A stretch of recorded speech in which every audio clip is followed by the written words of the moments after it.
आज की कहानी है दो दोस्तों की, आयुष और हर्ष की। तो चलिए शुरू करते हैं आज की कहानी। आयुष, कहाँ है यार? बंगले में घुसते ही हर्ष ने आयुष को आवाज़ दी। तभी आयुष की माँ आई। अरे हर्ष बेटा, तुम? नमस्ते आंटी। कहाँ है नवाब साहब? अभी तक तैयार नहीं हुए। मुझसे बोला था तू ठीक टाइम पर आ जाइयो, लेकिन अभी खुद ही तैयार नहीं हुआ। आंटी, कहाँ है अपना हीरो? हर्ष बोला। अब मैं क्या जानूं, उसका तो मुझे पता है कि जल्दी कुछ बनता ही नहीं है। अभी थोड़ी देर पहले मॉल से लौटा है। पता है 20,000 का सूट लेकर आया है शादी में पहनने के लिए। बोला दोस्त की शादी है, सारे सूट पुराने हो चुके हैं। मैं तो इसके फिजूल खर्ची से परेशान हो चुकी हूँ। और इसके पापा है कि बोलते ही नहीं है कुछ। बोलते हैं कि एक ही तो बेटा है, उसी के लिए तो कमा रहा हूँ, करने दो उसे शौक पूरे। बेटी की शादी हो गई है, उसकी जिम्मेदारी भी पूरी हो गई है। अब सारा कुछ इसी का तो है। जाओ ऊपर जाकर उसके कमरे में देख लो, आयुष की मम्मी ने बोला। अच्छा आंटी, जाकर देखता हूँ, हर्ष बोला। बहुत बड़ा बंगला है सुरेश सिंघानिया साहब का। खानदानी अमीर जो ठहरे, जिस भी व्यापार में हाथ डालते हैं बस वही सोना उगलने लगता है। ना जाने कितने होटल से, घर की पार्किंग में ना जाने कौन कौन सी कारें खड़ी रहती है। अब मॉल बनाने का सोच रहे हैं, उसके लिए कोई अच्छी सी ज़मीन तलाश रहे हैं। लेकिन इतने अमीर होने पर उनके अंदर इंसानियत अभी भी कायम है। व्यापार के साथ साथ ना जाने उनके कितने वृद्धाश्रम और अनाथालय चलते हैं। जब भी व्यापार से समय मिलता है तो मंदिर भी जाते हैं, गरीबों को खाना खिलाने। सारे धर्म कर्म नियम से निभाते हैं। वो कहते हैं कि फल से लदे हुए वृक्ष को हमेशा झुका रहना चाहिए। विनम्रता के बिना इंसान पशु बन जाता है। इन्हीं के बेटे का नाम आयुष है। उसकी पढ़ाई पूरी हो चुकी है, बस कुछ दिनों में वो भी व्यापार को संभालने लगेगा और पापा को हाथ बटाने लगेगा। बेटा भी उनका बहुत संस्कारी है, लेकिन थोड़ा खर्चीला है। उनकी पत्नी सुकन्या भी बहुत सुलभंती है। इतनी अमीर होने के बावजूद भी बहुत पूजा पाठ करती है। उनकी एक बेटी है जिसका नाम शालिनी है। उसकी शादी हो चुकी है। बस बहुत ही खुशहाल परिवार है उनका। आज हर्ष और आयुष के किसी दोस्त की शादी है, वो दोनों बही जा रहे हैं। हर्ष आयुष के कमरे में पहुंचा। उसने पूछा, मैं अंदर आ जाऊँ भाई? अरे यार, क्या कर रहा है, अभी तक तैयार नहीं हुआ? हर्ष बोला। बस यार, जूते ही तो पहन रहा हूँ, बस तैयार हूँ, चल, आयुष बोला।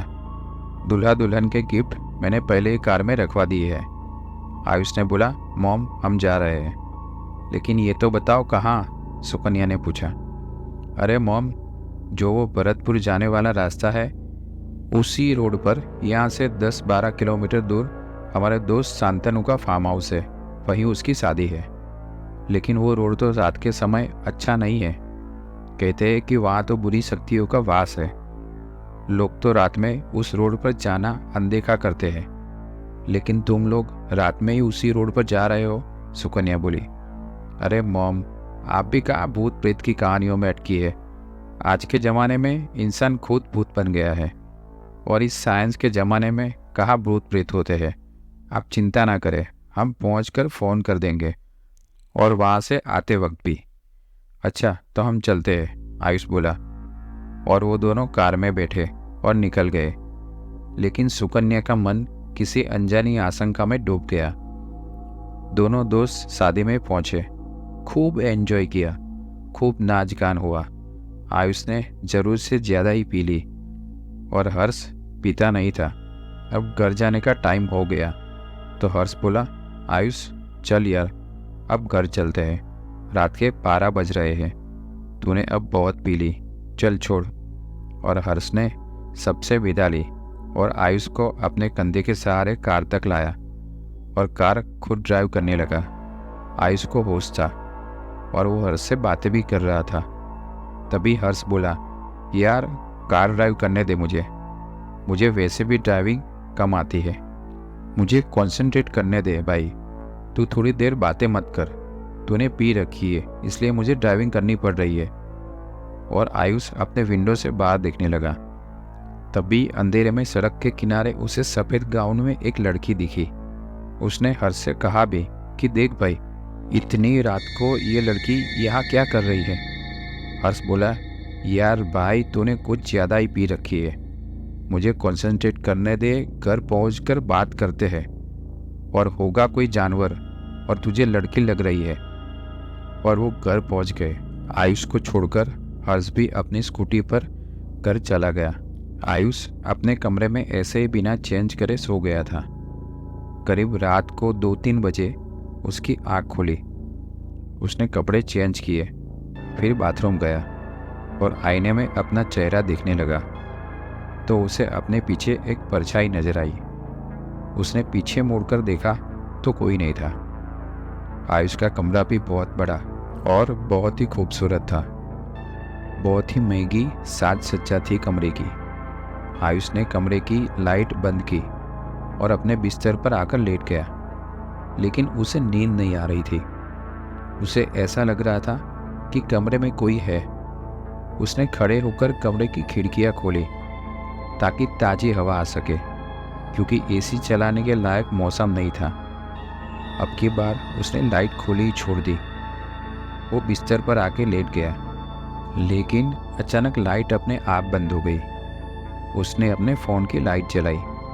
फ़ोन की हल्की रोशनी में उसे लगा कि खिड़की का पर्दा हिल रहा है, शायद वहाँ कोई है। वो बिस्तर से उठा। उसे पर्दे के नीचे पैर जागते हुए दिखे। उसने पर्दा हटाने की कोशिश की, लेकिन वो पर्दे में उलझ कर रह गया। पर्दे ने उसके चेहरे के चारों तरफ से ढक लिया। उसे ऐसा लगा कि पर्दे की सहायता से कोई उसका गला घोट रहा हो। उसकी सांसें रुक रही थी, उसका दम घुटा जा रहा था और वो बेहोश होकर फर्श पर गिर पड़ा। उसे जब होश आया तो सुबह हो चुकी थी। लेकिन जो रात को उसके साथ हुआ, क्या वो सच्चाई थी या सपना, उसे कुछ समझ नहीं आ रहा था। लेकिन वो जमीन पर कैसे आया? फिर उसे लगा कि ज़्यादा पीली होगी, शायद इसलिए। वो तैयार हुआ और ब्रेकफास्ट करने के लिए नीचे पहुंचा। अनमने मन से नाश्ता कर रहा था तो सुकन्या ने पूछा, क्या हुआ बेटा, नाश्ता पसंद नहीं आया तो कुछ और बनवाऊं? नहीं माँ, रात को देर से सोया तो नींद पूरी नहीं हुई, इसलिए ऐसा लग रहा है। बस थोड़ी थकावट है, आप परेशान ना हो, आयुष बोला। तभी आयुष से सिंघानिया साहब बोले, बेटा, जो मॉल बनाने की हम सोच रहे हैं, उसके लिए जो ज़मीन हम लोग उस दिन देखकर आए थे, उसे बहुत सस्ते दामों पर वहाँ का मालिक बेचने के लिए तैयार हो गया है। बस वहाँ जो पुराना सा घर है, शायद वो घर किसी ईसाई परिवार का था, उसे तुड़वाना होगा।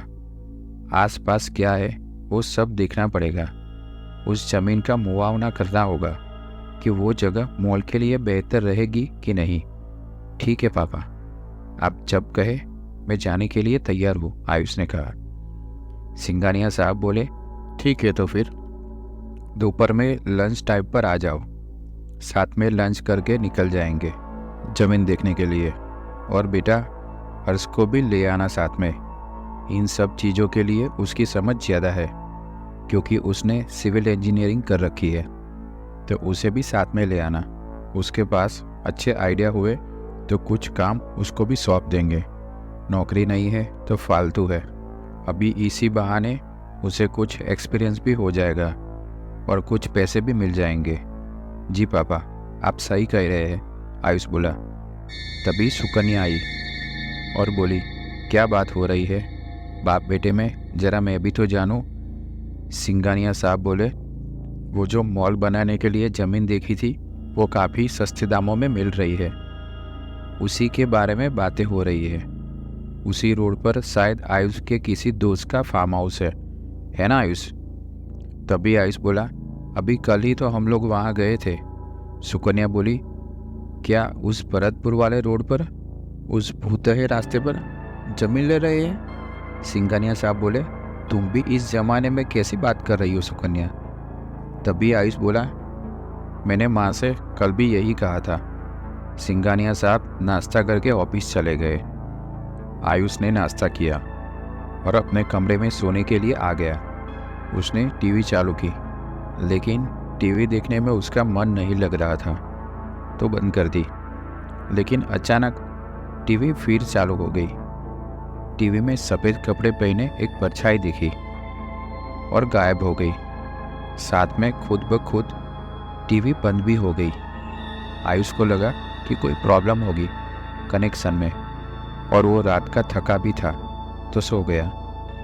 करीब 2 घंटे बाद उसकी नींद खुली। उसे अब अच्छा फील हो रहा था। अब उसकी थकावट भी दूर हो गई थी। वो बिस्तर से उठा, तैयार होकर हर्ष को फ़ोन किया कि पापा के ऑफिस आ जा, ज़रूरी काम है। लंच भी वही करेंगे। दोपहर के समय सबने लंच किया। लगभग 3 बजे सब ज़मीन देखने के लिए पहुँचे। रोड पर गाड़ी पार्क की और निकल पड़े ज़मीन देखने के लिए। दूर दूर तक बस मैदान ही मैदान था। आसपास न कोई बस्ती ना कोई घर। कहीं कहीं पर छोटी झाड़ियाँ भी थी। ऐसे थोड़े बहुत बबूलों के पेड़ उगे थे और बीच में एक पुराना सा घर था। घर बहुत ही पुराना था, जगह जगह से टूटा फूटा नजर आ रहा था। जो उस जमीन का मालिक था वो खुद ही नहीं आया था, उसका पर्सनल सेक्रेटरी आया था उन लोगों के साथ। सारी जमीन को देखने के बाद वो लोग उस पुराने घर में पहुंचे। अंदर से बहुत ही खूबसूरत था, लेकिन जगह जगह मकड़ी के जाले लगे थे और वो बहुत सी चीज़ें पुराने होने की वजह से खराब हो गई थी। एकाएक आयुष को पता नहीं अजब सा एहसास हुआ कि कोई उसे बुला रहा है। वो नहीं जानता था, तब भी अदृश्य सी शक्ति उसे अपनी ओर खींच रही थी। वो सीढ़ियों की तरफ बेसुध सा बढ़ने लगा। हर्ष और सिंगानिया साहब आपस में बातें कर रहे थे। तब तक आयुष ऊपर पहुंच गया। ऊपर पहुंचते ही उसे होश आया कि मैं ऊपर कैसे पहुंच गया। वहाँ की खिड़की खुली थी। खिड़की से बाहर झाँका। नीचे एक गहरा सा पुराना कुआं है। बाहर का नज़ारा अच्छा लग रहा था। तभी उसने सोचा इस जगह अपनी एक सेल्फी ले लेता हो। और जैसे ही उसने अपनी सेल्फी लेनी चाही तो देखा उसके साथ एक आधे चेहरे वाला बूढ़ा सा आदमी दिखाई पड़ा। आयुष डर गया। उसने अपने बगल में देखा तो कोई नहीं था। फिर उसने फ़ोन में देखा, लेकिन आधे चेहरे वाला बूढ़ा आदमी फ़ोन में तो दिख रहा था, लेकिन बगल में नहीं। उसे डर लगा। आधे चेहरे वाला आदमी अचानक से सामने आ गया। उसके पैर जमीन को नहीं छू रहे थे। वो बस ऐसे ही हवा में तैर रहा था और आयुष के पास धीरे धीरे से बढ़ने लगा।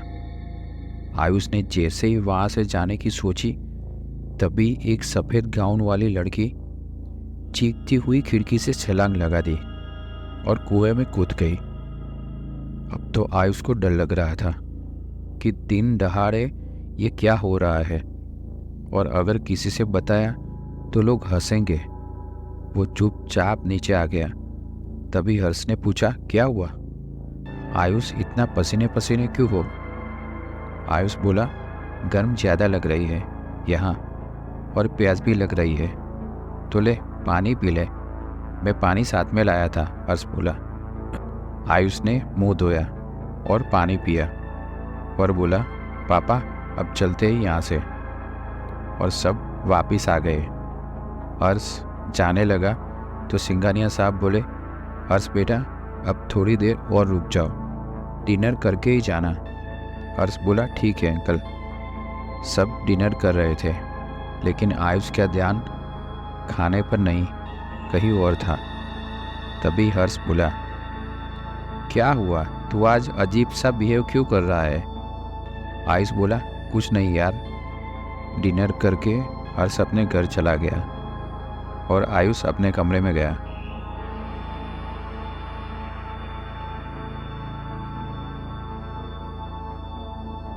उसने नाइट ड्रेस पहनी और ब्रश करने बाथरूम गया।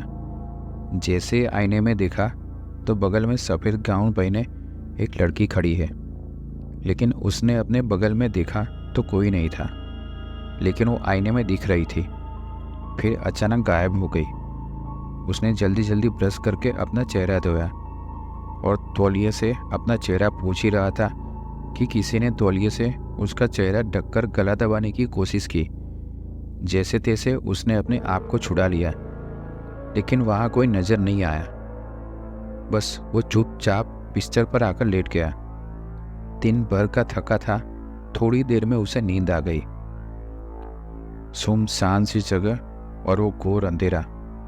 आयुष की खून से लथपथ लाश को कोई आधे चेहरे वाला बूढ़ा सा आदमी सीढ़ियों से धीरे धीरे उसके एक कंधे से पकड़कर घसीटकर लिए जा रहा था।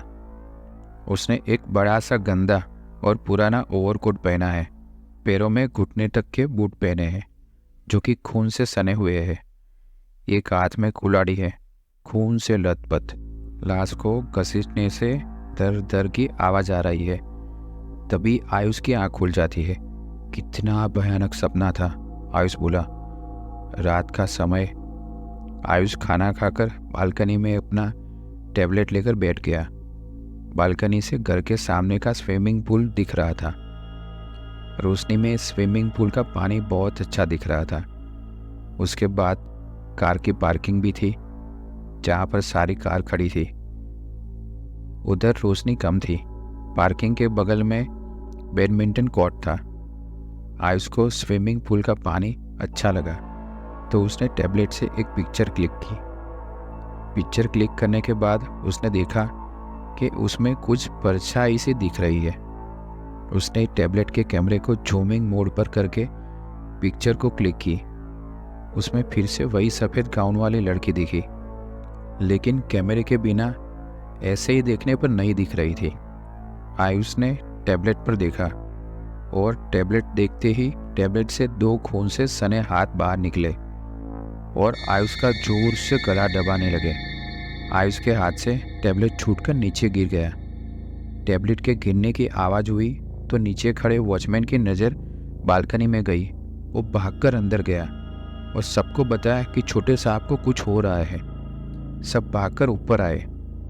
तब तक वो हाथ आयुष का गला छोड़ चुके थे। सबने पूछा कि आयुष क्या हुआ बेटा, लेकिन आयुष ने बात टाल दी। लेकिन वॉचमैन थोड़ा बहुत समझ गया था कि कोई ना कोई बात जरूर है जो छोटे साहब बताना नहीं चाह रहे हैं। हो न हो कोई ऊपरी चक्कर है। आयुष अपने कमरे में आया, थोड़ी देर टीवी देखी, फिर लेट गया। थोड़ी देर में उसे नींद आ गई। रात में उसकी आँख खुली। कमरे में हल्की रोशनी थी, नाइट बल्ब की। उसे कुछ आवाज़ आई बाथरूम की तरफ से। बाथरूम का दरवाज़ा बार बार थोड़ा खुल रहा था, थोड़ा बंद हो रहा था। चरमल की आवाज़ आ रही थी। उसने टाइम देखा तो रात के 2 बज रहे थे। फिर वो बिस्तर से उठा, बाथरूम का दरवाज़ा पूरी तरह खोल दिया और जैसे ही दरवाज़ा खोला, दरवाजे से सफ़ेद गाउन वाली लड़की अचानक निकली और एक बार फिर चीख मारते हुए खिड़की से कूद गई। आयुष इस बार बहुत जोर से चीख पड़ा और बुरी तरह डर गया था। तब तक सुकन्या और सुरेश भी जाग गए और वहाँ पर आ पहुँचे। उन्होंने पूछा, क्या हुआ बेटा? आयुष ने शुरू से लेकर सारी बात बता दी। अब सुकन्या और सुरेश आयुष को लेकर नीचे आ गए। सब एक साथ ही एक ही कमरे में सो गए और सुबह होने का इंतजार करने लगे। सुबह हुई। वॉचमैन ने सिंघानिया साहब को परेशान देखा तो पूछा, साहब क्या बात है, आप परेशान लग रहे हो? सिंघानिया साहब ने सारी बात राम सिंह वॉचमैन को बता दी। राम सिंह बोला, साहब जहाँ मैं रहता हूँ वहाँ एक मस्जिद है। वहाँ एक बहुत जाने माने फ़कीर बाबा रहते हैं। उनके पास लोगों की भीड़ लगी रहती है। वो आत्माओं से बातें करते हैं, उनकी समस्या सुनते हैं, कारण जानने की कोशिश करते हैं कि आखिर आत्मा किस मकसद से उस शरीर के पास रहती है। अगर आप कहें तो छोटे साहब को वहाँ ले चलते, शायद वहाँ जाने से उनकी समस्या का हल मिल जाए। सिंघानिया साहब वहाँ चलने के लिए तैयार हो गए। सब लोग मस्जिद पहुंचे। राम सिंह ने सारी बात बाबा को बताई। बाबा ने कहा, आप सब मेरे साथ आइए। बाबा सबको एक कमरे में ले गए।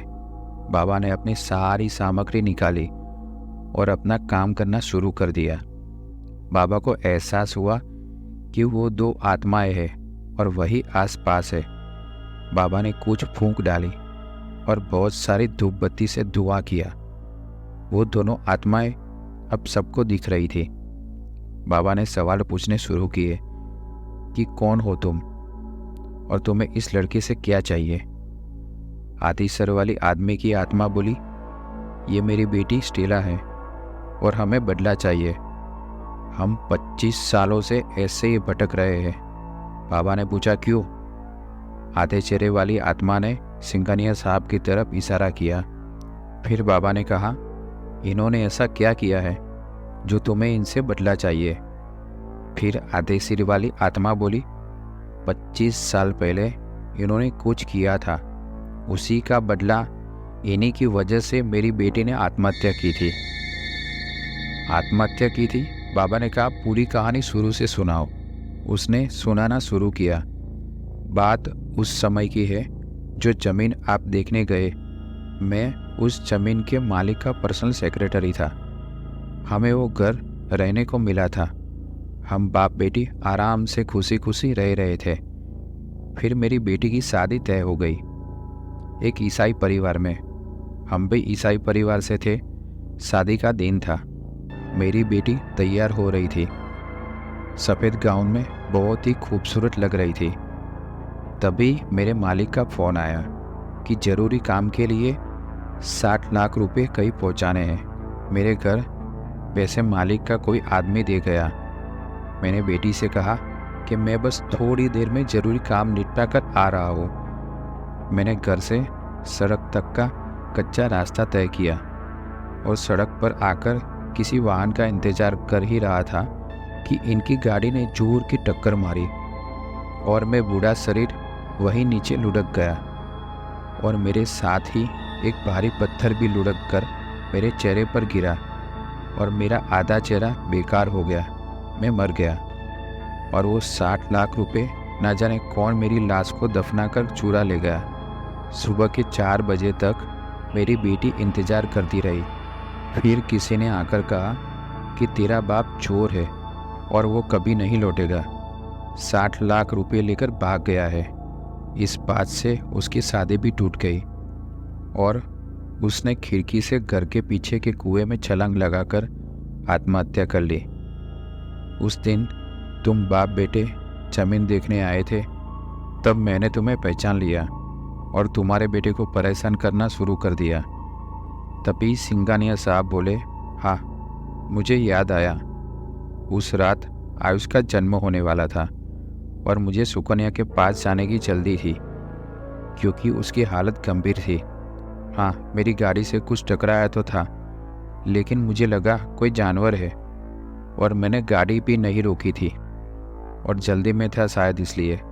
तुम्हारा जो नुकसान हुआ उसकी भरपाई तो कभी नहीं हो सकती।